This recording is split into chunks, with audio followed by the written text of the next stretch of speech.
Pemirsa, diduga abaikan AMDAL dan hanya menggunakan satu kolam pengolahan limbah, PT Kalimantan Sanggar Pusaka di Kabupaten Sekadau, Kalimantan Barat, terancam melanggar aturan lingkungan hidup. Temuan ini memicu sorotan publik dan desakan investigasi lebih lanjut terhadap pengelolaan limbah di industri sawit. Berikut laporan lengkapnya. Beginilah kondisi pengelolaan limbah di PT Kalimantan Sanggar Pusaka, perusahaan sawit yang beroperasi di Desa Mentabu, Kecamatan Belitang Hilir, Kabupaten Sekadau.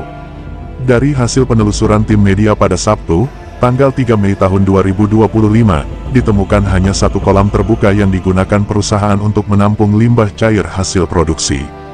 Dalam sistem instalasi pengolahan air limbah atau IPAL yang sesuai standar, setidaknya terdapat 4 kolam bertahap, mulai dari kolam anaerobik hingga kolam polising. Setiap kolam memiliki fungsi spesifik untuk menurunkan kadar bahan pencemar sebelum air limbah dibuang ke lingkungan. Namun di lapangan, hanya satu kolam tampak digunakan. Tidak terlihat kolam-kolam lanjutan seperti dalam sistem IPAL yang seharusnya. Kami menduga limbah ini langsung dialirkan ke lingkungan tanpa pengolahan maksimal. Ini membahayakan tanah, air, dan kesehatan masyarakat sekitar. Limbah yang dihasilkan, palm oil meal effluent atau POME, merupakan limbah dengan kandungan organik tinggi. Bila tak diolah sesuai standar, limbah ini bisa menurunkan kualitas air tanah dan mencemari sungai, serta mengganggu ekosistem. Hingga saat ini, manajemen perusahaan belum memberikan keterangan resmi.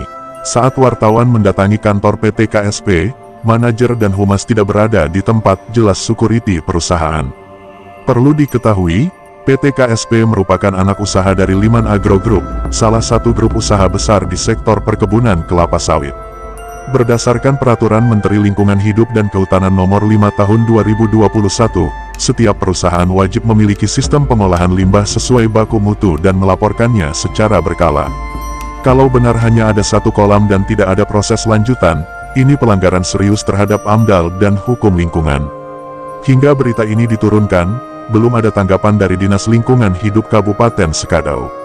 Namun desakan agar pemerintah turun tangan dan menyelidiki dugaan pelanggaran ini terus bergema. Kasus PT KSP menjadi peringatan bahwa pengawasan lingkungan di sektor perkebunan sawit masih menyisakan celah besar. Tanpa tindakan tegas, kelestarian lingkungan hidup akan terus dikorbankan demi keuntungan sesaat. Jika terbukti melanggar, PT Kalimantan Sanggar Pusaka bisa dikenakan sanksi administratif hingga pidana lingkungan sesuai Undang-Undang Nomor 32 Tahun 2009 tentang Perlindungan dan Pengelolaan Lingkungan Hidup. Kita berharap kasus ini mendapat perhatian serius dari pihak berwenang. Tim kami masih terus mengupayakan konfirmasi dari pihak perusahaan dan instansi terkait.